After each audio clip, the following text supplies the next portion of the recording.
you so much, and welcome to the main event. I see y'all are as excited as I am, but feel free to make some noise for yourselves for being here. I see you doing good, right, guys? We've been waiting 5 decades for this. 5 decades. So let's not waste any more time. Let's get him out here. First up, he is one of the brilliant designers who helped shape the iconic look and feel of the Star Wars universe. His concepts were instrumental in creating the worlds, the characters, and the vehicles we all love. You'll see some of his work on display at the museum. Put your hands together for Academy Award-winning artist and production designer, Chiang.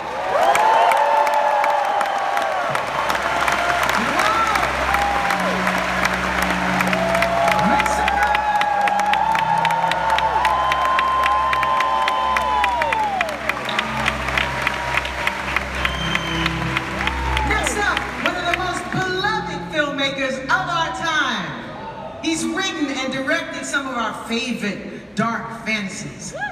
Films including Pan's Labyrinth and The Shape of Water. He's the visionary bringing back Frankenstein to life later this year. And he's one of the museum's incredible board members. So please give it up for 3-time Oscar winner, Guillermo del Toro!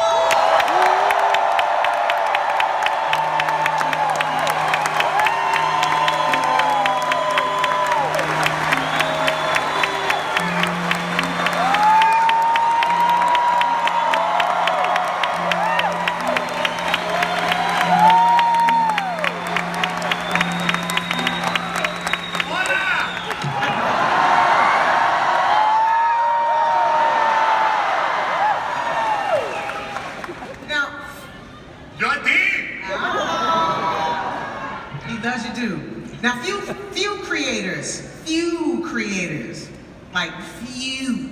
creators have impacted the last 50 years of storytelling like this next man. He revolutionized filmmaking, not just through spectacle, but through a deeply human lens. His magnum opus, Star Wars, has shaped our lives for generations and taught us we should trust our instincts. One person can change the course of history, and the Force is always within us. His imagination has lit the path for generations of fans and filmmakers alike. He's the reason we're here today. Please welcome for the first time ever at Comic-Con, give it up for the one, the only, George Lucas!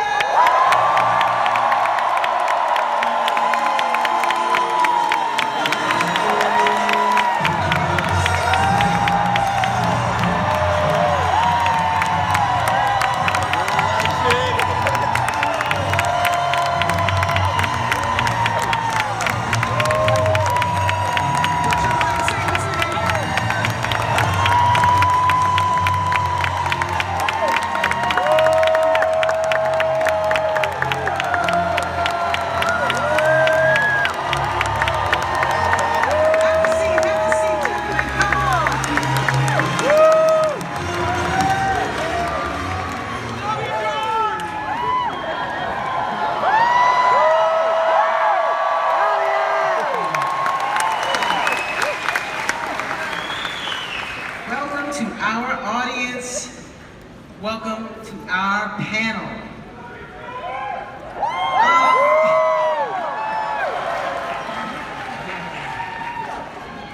Sorry, what does 50 years of love sound like?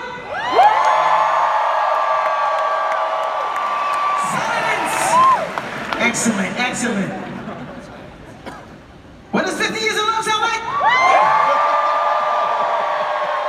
Silence. Just checking, just wanted to make sure George has that on the clip if he needs it. All right, I feel so lucky somebody pitched me to be sitting here, besides being a sci-fi nerd myself. I'm just so happy to be here to support two of my closest friends, George and his wife, Melody. This is such a historic moment, not just because it's George's first time at Comic-Con, not just because he brought the big guns with him, but because this is the very first time George has done a personal show and tell of the new museum, the new Lucas Museum of Narrative Art. This place, it is incredible. It's chock full of pieces that George has been collecting over 50 years. I'm talking original character sketches, original matte paintings, illustrations. So watch very closely because this little video you're about to see for the very first time, we're revealing some of those pieces that'll be on display. So, with no further ado, it is my great pleasure to give to you the first sneak peek.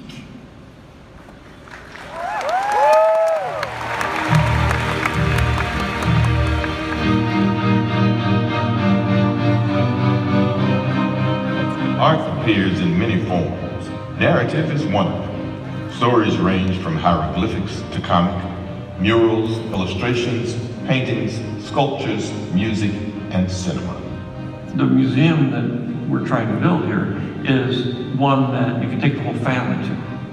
George and I were passionate about creating a museum of narrative art because we both believe very strongly that societies are held together by stories. When you see a Rockwell, you see something of yourself in there. No matter who you are, no matter where you came from. There's that little moment of humanity, corny as it is, that you recognize and you chuckle. Yeah. People with different interests, different ages, different backgrounds can be inspired. I think there's literally something for everyone.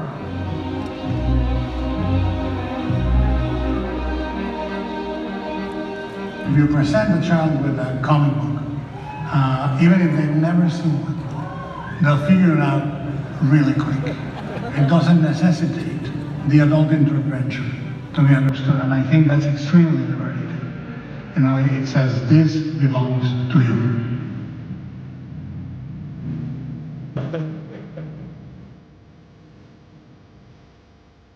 George Lucas has been collecting narrative art for more than 50 years.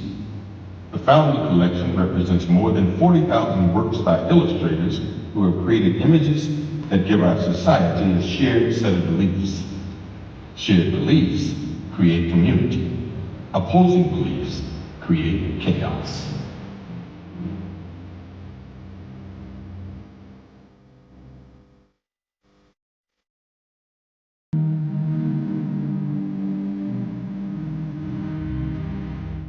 Narrative art tells a story in itself. It's not how, it's why. It's emotion.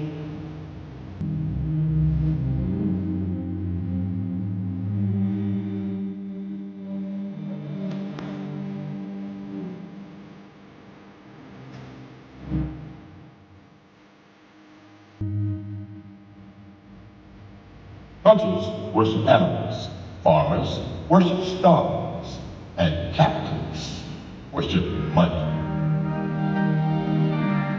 Exhibits include Norman Rockwell, Jesse Wilcox Smith, Maxfield Parrish, and N.C. White. Comic artists include Winsor McKay, Frank Frazetta, George Harriman, Jack Kirby, and R. Crumb. Pieces by Frida Kahlo, Jacob Lawrence, Charles White, and Robert Colescott will also be on display.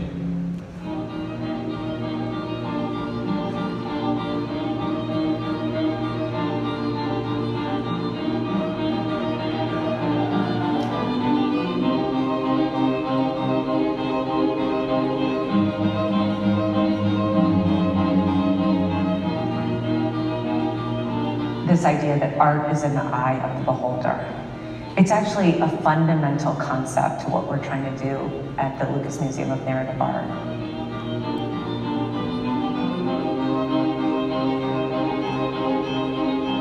This museum, if anything, is a dedication to cultural fantasy, which is to sort of give some voice to the kind of what we would call popular arts, which we live with every day.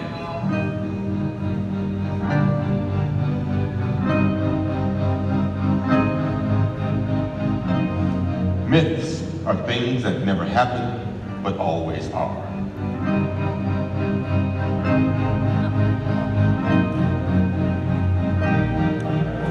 The museum will show props and costumes from movies, cinema posters including documentaries featuring artists and filmmakers,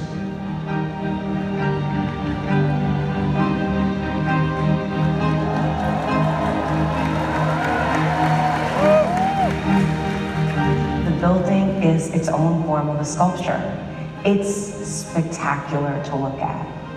The architect Yansong is a genius, and I think he was the perfect partner for George in this building. Their creative minds came together in a very specific way that created a showstopper. If the art is about the narrative, about the emotion, then the experience should start when people come to the movie.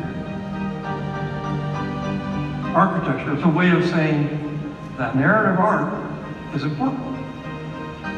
Architecture is designed to create awe and build pride in the community. The 300,000-foot structure will feature 33 galleries, 2 theaters, a retail space, restaurant, cafe, a library, as well as an event venue. I have great respect for George's vision. He thinks big.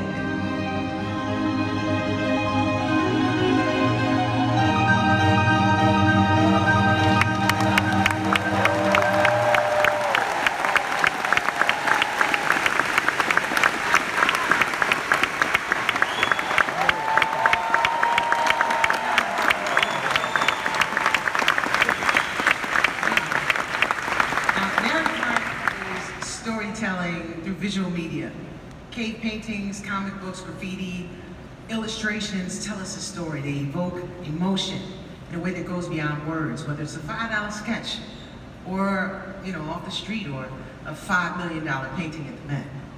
Each one is equally valuable because each one of them helps us pass on a belief system. You look at cave art and you immediately get the message. We hunt, we gather food, we must work together to survive. You put a superhero comic in a child's hands, and they immediately feel we must never back down to the face of evil. These 3 icons sitting beside me credit narrative art as one of their biggest influencers. And we're here today because my dear friend George wanted to create a space where anyone could come and be inspired by the same art that inspired him. So let's get into it, shall we? George. What is narrative art to you, and when did you first fall in love with it? Well, I've been collecting art since I was in college, and back when I was in college, which is sort of near the Stone Age, the idea is that I couldn't really afford real art. I love all art, no matter what it is, but I could afford comic art, because in those days it was underground, and it was, you sort of had to know people to get, find out whether there was a sort of a auction that was sent out on a mimeograph sheet, and had some prices and names of art.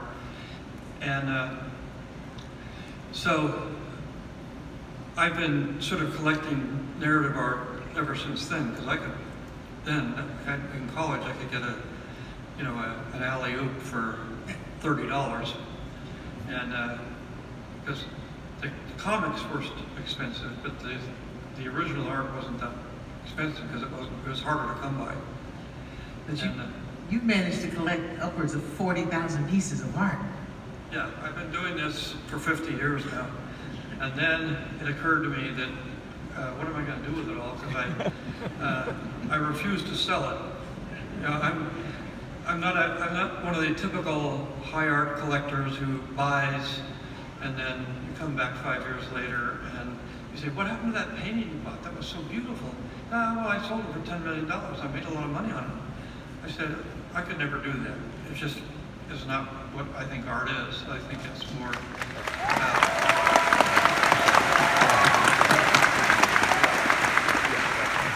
I think it's more about a connection, an emotional connection with the work, not how much it cost or what celebrity did it or whatever. It's more a personal thing. And I don't think it's anything that anybody else can tell you. That's art, that's not art. It doesn't work that way. If you have an emotional connection, then it's art. If you don't, then just move on to the next painting. And it's the idea that people can tell you what art is and talk about it. I've discovered just from my experience of making movies and things that, you know, other people's opinions don't mean much. The only thing that really means something is what you do and what you feel about it, and then if you see that other people react to it in a very emotional way, then you say, well, I did my job, that was good. But when people come who say they're experts and they say, oh, that's not art, that's not this, that's tough. And I've worked with hundreds of illustrators in my life, and they're all brilliant, they're all great, but they don't get recognized for anything. So this is sort of a temple to the people's art.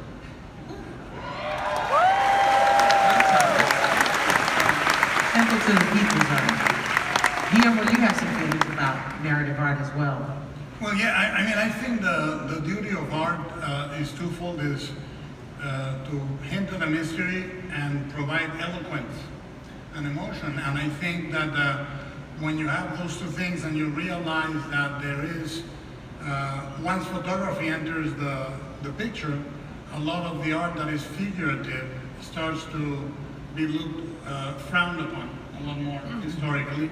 And yet you realize that it is an art that captures a moment and an emotion for many, many people, that is always able to express things that are not just propaganda once it's liberated from church and state. And particularly many of the pieces we have that celebrate freedom or anarchy. I mean, Crazy Cat, certainly. Comics were the first one to punch Nazis before movies. DC Comics had a lot of social conscience before or at the same time than movies and so forth. And you have graffiti, you have many of the popular mimeographed forms of art that do that. They are not dominated, and the museum, what is important for me or what is magical, is not a man and his collection, it's a lineage of images. A lineage of images that have been spoken, and we as storytellers and visual storytellers, we have that vocabulary to see where that thing came from, the etymology of that image. And when you think about that, you know, Noam Chomsky said, the limit of your language is the limit of your universe. If you cannot name something, you cannot own it. The same is true for images. And what is amazing about this collection, it will give you step by step how a form of expression came to inform what we are today. Because we are in a critical moment in which one of the things they like to disappear is the past. You know, and this is memorializing a popular, vociferous, expressive, and eloquent moment in our visual past that belongs to all of us, and the museum celebrates this. And you've compared, narrative art to rock and roll. Yeah. How so? Well, if you have every institution, if you look for illustration museum or illustrated narrative art museums, they're tiny places here and there. The declaration of principle that the size, scope, and majesty of this building say is basically this exists as an art form, you know, and it changes so minutely. Everybody here can argue who inks Jack Kirby better, you know, Simon and Kirby or Royer and Kirby, and it changes. That's how much is important. The size of the building is a temple that says this is an important thing. This is declared an art. Imagine for a moment that all we had was classical music and non-melodic music, and rock and roll had never been enshrined in a proper way as an art form. This is what this is doing. He's saying this is rock and roll and it needs to be enshrined.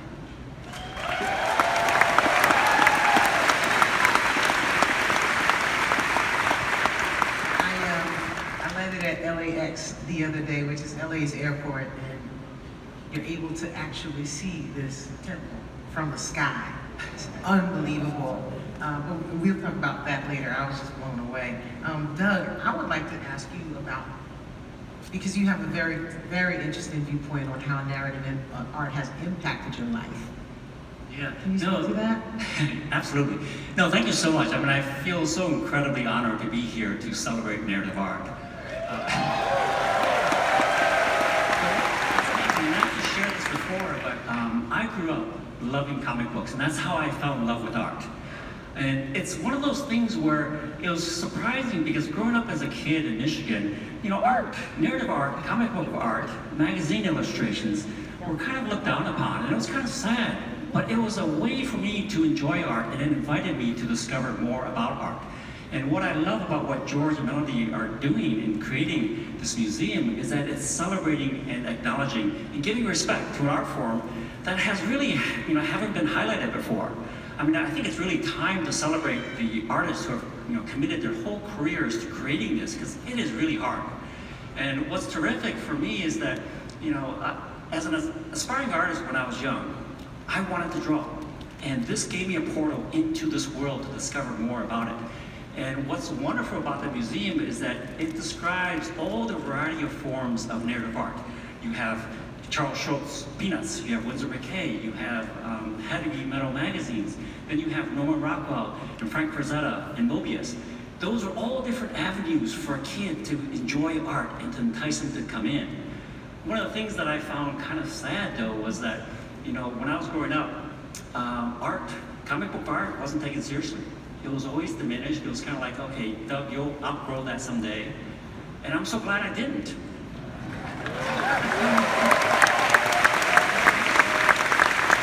I'm glad you didn't. This is so relatable. I'm sure that so many of you in the audience can relate to using your art form as a way to just express yourself. And I'm sure you're creating beautiful art right now, today, and here showing it to one another as we speak. Doug, you had a beautiful story about how you work with George. How you kind of start the process. Explain how this collaboration works. I could talk all day about that. You know, one of the funny things is that growing up, well, first, I mean, I was painfully shy, so that's why I gravitated towards art. Words were never my strength. Visual images were, and so as a kid, I really drew art, and I wanted to learn more about, you know, how to create storytelling, story art. And my earliest forms were actually almost like silent movies where I created panels. And it's very much like comic books. It's very much like what we're celebrating here. And one of the things that I kind of honed my skills growing up, because, you know, when I saw Star Wars, it was transformative for me because it opened up a whole world of people behind the scenes creating the art that I loved growing up. And this was never really exposed to me before. And that's why I think, you know, the museum is going to highlight a good portion of that. But what it did was it allowed me to start learning about art. I didn't go to art school, I'm self-taught, but I started to really like find as many magazines as possible, and I honed my craft as best as I could. And I thought I was pretty competent, but then I started working with George. And honestly, and that's when I realized I know nothing about design and art, narrative design and art. I know about industrial design, I can do product designs, I can do cool spaceships, but that's not what narrative art is. Narrative art is driven by story. Story comes first, the art comes second. And it was one of the biggest lessons that I learned because, as you'll see in some of my early art on the prequels, they weren't very successful because I was designing in isolation without context, you know. And part of it was because I didn't know what the story was. But the designs were always kind of presented as, you know, okay, like these are kind of individual items. And I was forgetting about the connection of how those designs fit into the overall picture of the story. Later on, you'll see that I slowly started to evolve because I started to take lessons from George where I learned, no, those designs need history, they need context, and they need to fit within the scenes. So I started to present designs within the context of a scene. I started to invent the scenes to try to see and validate the designs. And it's one of those things that I learned from George where cinematic narrative design is very specific. It's story-driven. Guillermo, you look like you wanted to jump in on that. Well, no, I think that We all live design every day. If you design a wardrobe, think about your wardrobe. The same shirt, one button down, two buttons down, rolled, not rolled. A card says the way you dress, the way you move, everything you use tells something about your culture. What you favor is, that has to be imbued in the design. But the most important thing right now, and the reason why we must defend this as an individual expression, is because there is one of the other things that I find oppressive is people saying you can do art with an app. And I'm sorry, you can't. It's like you cannot just press a button and get to the middle, because then you will not know the beginning or the end of that idea for yourself. And when people say to you that they're saying, art is not that important, but it is. It is. And I think the way he's talking about art and narrative is not the difference between eye candy and eye protein. Eye candy is an ornament, eye protein is nutritive. It's a story. That's the difference.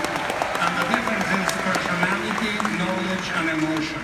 Those are the three things that need to exist. And I'm sorry, they don't come in a fucking app.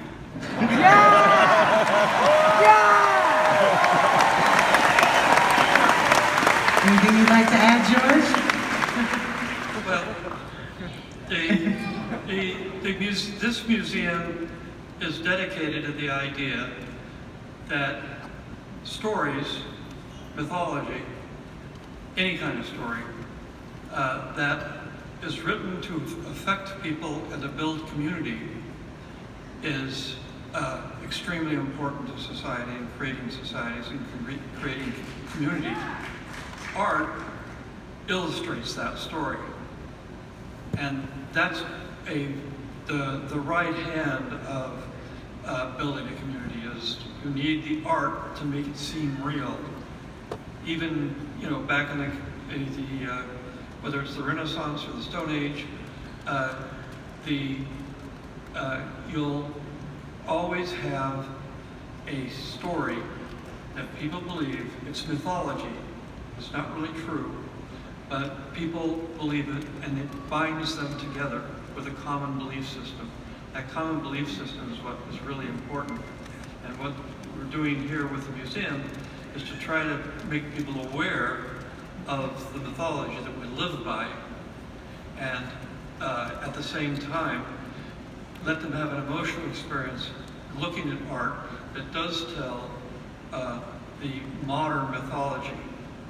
And as Doug pointed out, it's more of an exact science than people think it is.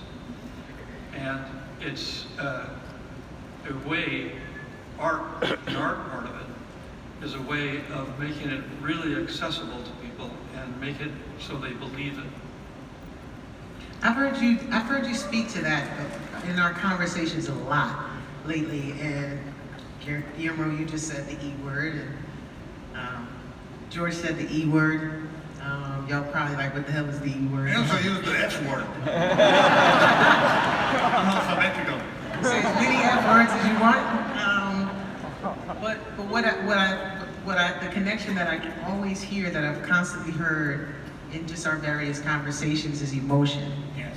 An emotional connection that the art, evokes an emotion from you. Yeah. And I think that is one of the most important things to never forget. I think when people step into this museum, they will be emotionally affected by it. They won't even have to get inside of it before they have an emotional connection to it, because it's just absolutely stunningly beautiful and intriguing, done differently than anything I've ever seen. But once they get inside, the things that they see, they will have an emotional connection to me personally. And which to me, I think will endear everyone in this audience. So please make it your business to get to Los Angeles to check out this Museum of Narrative Art. Another reason I think it's also super important is because I was listening to you, Doug. I am the daughter of an art teacher. So I've watched so many of her students be shy people. We're kind of introverted, Their parents may have been directing them in other directions for their professions, but they were gifted artists. And this art that they would do in the corner, not trying to pay attention quite to what was happening in class, one ear on, one off, was actually beautiful artwork that she could encourage them to continue to do. And they were gifted, very, very gifted, and just needed that to be developed. And so, you know, I'm glad you didn't go become the engineer, doctor you were supposed to be. And you built us worlds instead. Thank you. Please don't stop doing that. Very important to continue to do that. Yes. But let me tell you again some of the things that are actually found inside the museum, if you just forgot. Very first, Flash Gordon. Very first character drawing from Flash Gordon from 1934. Original, as in you can see the smudges by all the hands that touched it on the way to getting produced. Never been on display before anywhere, ever. Original sketches from the Peanuts comics from the 50s and 60s. Who, my Charlie Brown? My Snoopy? What? Did y'all not love Lucy kicking the football?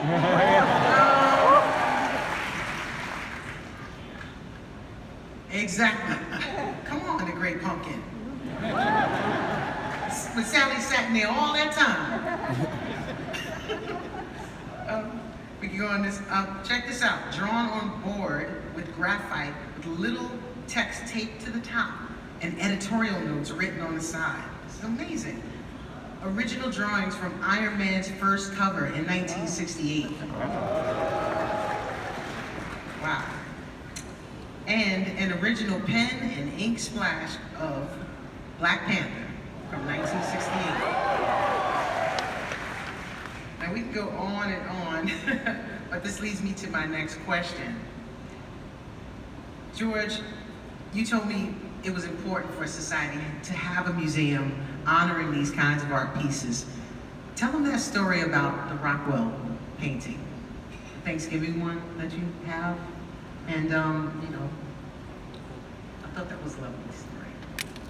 Well, again, one of the things that we do with is the history of illustration, because this really is about illustration and about the mythology that creates the stories, and the orators who, like in Greece, who were highly respected above everybody because the stories were so important. And these are the things that we believe in. Some people believe in science, but science is an opinion. It's not real any more than stories are real. But the idea of the common mythology that we believe in today, like love and community, and all of it, we've got like 33, 40 different galleries, and those galleries all are illustrations of a particular mythology that we live with today.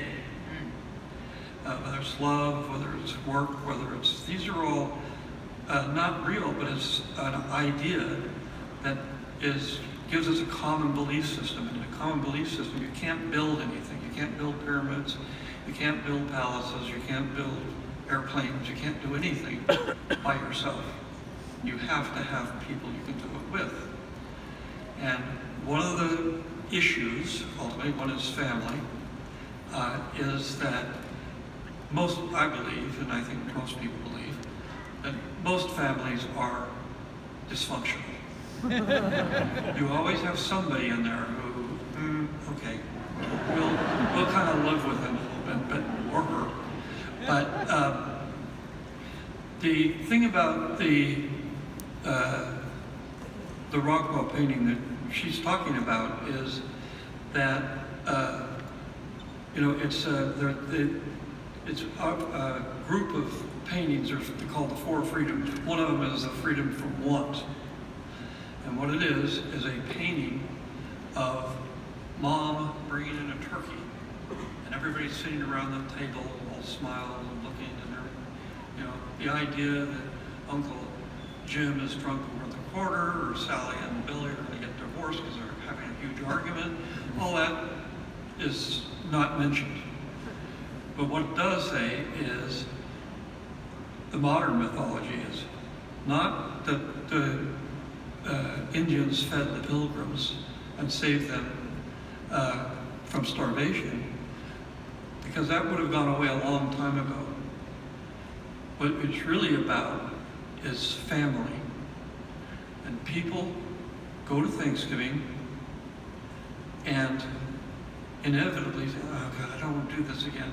You know, there's going to be fights, there's going to be this, you know, and I have to deal with my dad, I have to do, you know, it's all kind of, oh, well, I guess I've got to. Well, you've got to, because that painting tells you that family is important. It's part of what we need to keep society together, even if it's tough. And that's, a lot of the art centers around those ideas of what we believe in and how important that is to us to have a community and to be able to build off of a common belief. And that's especially together today because of the fact that the world is becoming a smaller place. There are a lot of different common beliefs out there. It used to be easy because they were far away and it was hard to get to them, you know, interact with that. But now, we're experiencing, in a lot of ways, the fact that there's a lot of different beliefs, and there's a lot that aren't common. And the society cannot exist without a common belief system. And that's where illustration is vital to show you what that means in everyday life.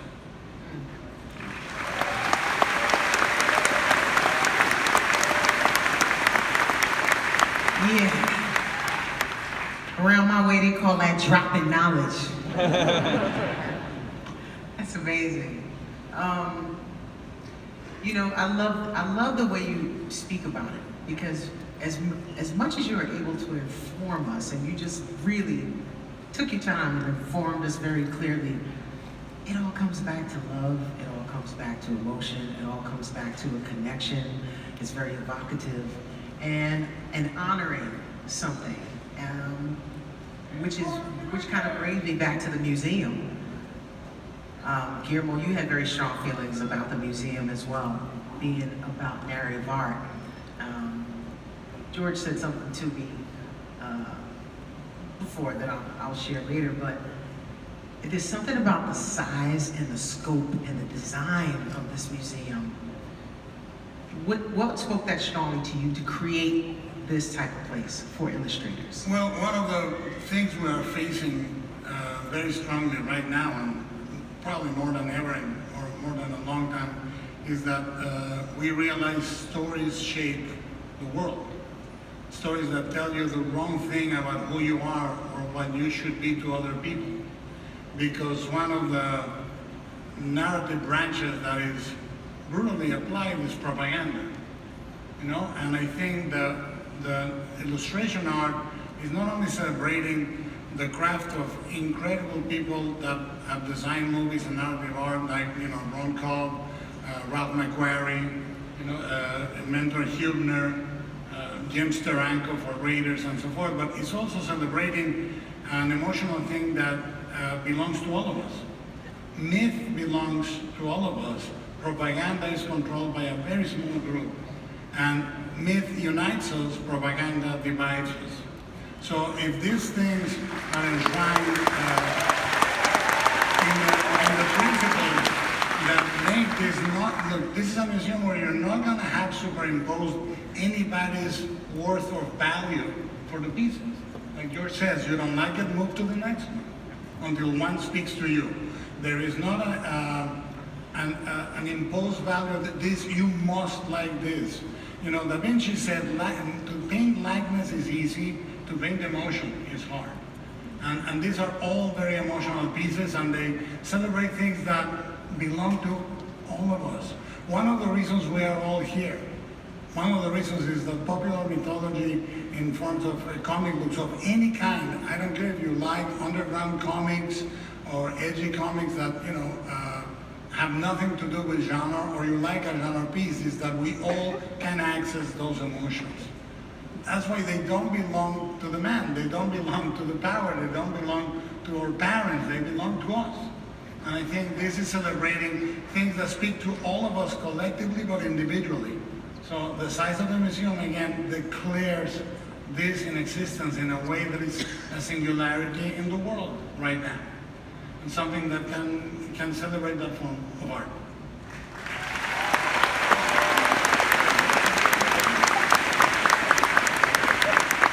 Did you help him out? Yes. No, I think what's remarkable about George is that he leads from the heart. And this museum is him. I mean, it's his gift to sort of help celebrate this. And what I really enjoy about it, honestly, is that, narrative art is a way to educate kids and to sort of like validate and say it's okay to, draw your fantasy, draw things from your mind, embrace comic books. It shouldn't be looked down upon. And what's fantastic is that I think the museum, my hope is that it will inspire, the next Norman Rockwell or Frank Frazetta. Yeah?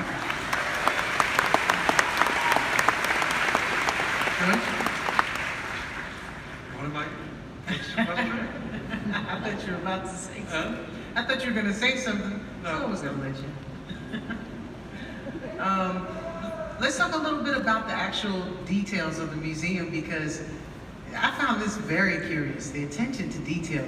There are no right angles in the entire museum. Everything in the museum is curved. Tell me a little bit about that. What was the thought behind that? Yansong might have had, or did you want that? In my life, I started out, I wanted to be an architect, and then I realized that it actually involved a lot of math. And I decided that wasn't such a good idea. And then I went to building cars and racing cars, and almost got killed. Decided that probably wasn't a good idea either. But then I went, and I didn't do that well in high school. So I decided, well, as I was in the hospital recuperating from my car accident, I said, well, maybe I'll just go to junior college, and because this was during the Vietnam War, and there was a certain advantage to going to college. So I went to college, and I liked social science. It was always very important to me.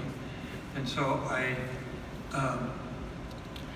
decided I'd just take a lot of social science classes because it really was something I was interested in. And I got really hooked on anthropology and fell under the sway of he was actually more of an English teacher, but at the same time he was really a mythologist and somebody who really understood mythology, which I really was extremely interested in, and which really comes from a time when I was 5 or 6 years old, and my mom would put me to bed, and I asked her a question, and I said, Mom, if there's only one God, why are there so many different religions? And she really couldn't answer that. But I spent the rest of my life trying to answer that. And I come to the conclusion that I believe in God, but I have no idea what God is. And I don't think anybody does. Because that's the thing where a very, very human nature is that when you're born, the baseline is fear. And as you go through life, you're curious about things, but you're especially curious about things you don't understand, and therefore that's a threat to you. And as a result, you make up stories to make it feel good. Well, what? It goes dark periodically. Why does it? What happens if the sun doesn't? If it doesn't get day? It's just night. What happens if and back in the Greek times, they said, well, it's, you have Apollo, he's a god, and he has a chariot that's on fire, and when it goes over, flies over, it's all daytime. At night, it's dark. Oh, I feel better now. And it's true. It's stories that make you feel connected to other people, but it also gets rid of some of the problems that you have about the fact that you have to know everything. And of course, one of the real problems we have is humans think they know everything, even though they don't know anything. They're very, if you take the universe, so little about what's going on that it's just, we're like ants. We have no knowledge whatsoever. We just think we do. And that's one thing that this kind of art will celebrate in a way, because we have science fiction. Science fiction is a myth. We have made it real, but we've made it real because of science fiction books and art. And so that makes people say, oh, well, we could go to the moon. And once that idea is implanted, then we sort of believe we can do it. But the real problem, as I say, we think, well, we can go to the moon, we can go anywhere. No, I don't think so. Everything is in elements that are so huge, so fast, so impossible to understand for a human being, that you can't depend on what we know, and you can be inspired by what we think we know. But in the end, Guillermo, you look like you want to get in there. What do you think? Oh, I was no.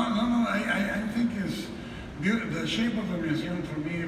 It is flow, and what is beautiful is that we are. George is a collector. I'm a collector, but I know I don't own anything. I'm holding it briefly for the next person that is going to hold it or see it, because we are not eternal. What we hold and what we cherish is. That art will live longer than any of us. And the flow of the museum is like a movie strip. It's telling you that. It's just telling you, look, this is for you. And then you're going to bring the next thing. And it's going to continue. And you can drink from the same fountains of knowledge and image and content and power and myth that George and many, many others have been part of. And that continuum and that generosity is what makes a big difference, that the shape reflects that. And I think it says, look, this belongs to you, carry it with you, and keep moving forward. And that's what this type of art says. It's not, this is where it ends, this is the all of all alls, and you should be puny, but this is for you. You hold it for a moment, and you pass it on. And that happened to me with the fires. Came so close to my collection, and I said, I'm going to start moving some of the stuff out. I draw the line at 3 houses full of stuff. And now that this museum exists, a lot of it may go there, because it's beautiful to share, and that's why we are here. We are here, I said the other day, you are in this world to be a host or a guest. If you're a guest, you will never be happy. If you're a host, you will always be happy to serve.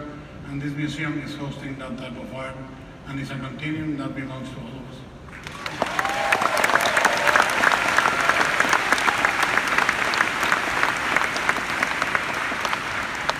Well, I hate to tell you guys, but we are out of time. Oh no. But I know so many questions. But are y'all pumped up for this museum now or what? I want to thank George Lucas. Would like to thank Guillermo del Toro. And I want to congratulate Doug for having a museum made just for him, the Illustrators, courtesy of the men to his right and many, many more, including Doug Yansong. So thank you so much for having us today.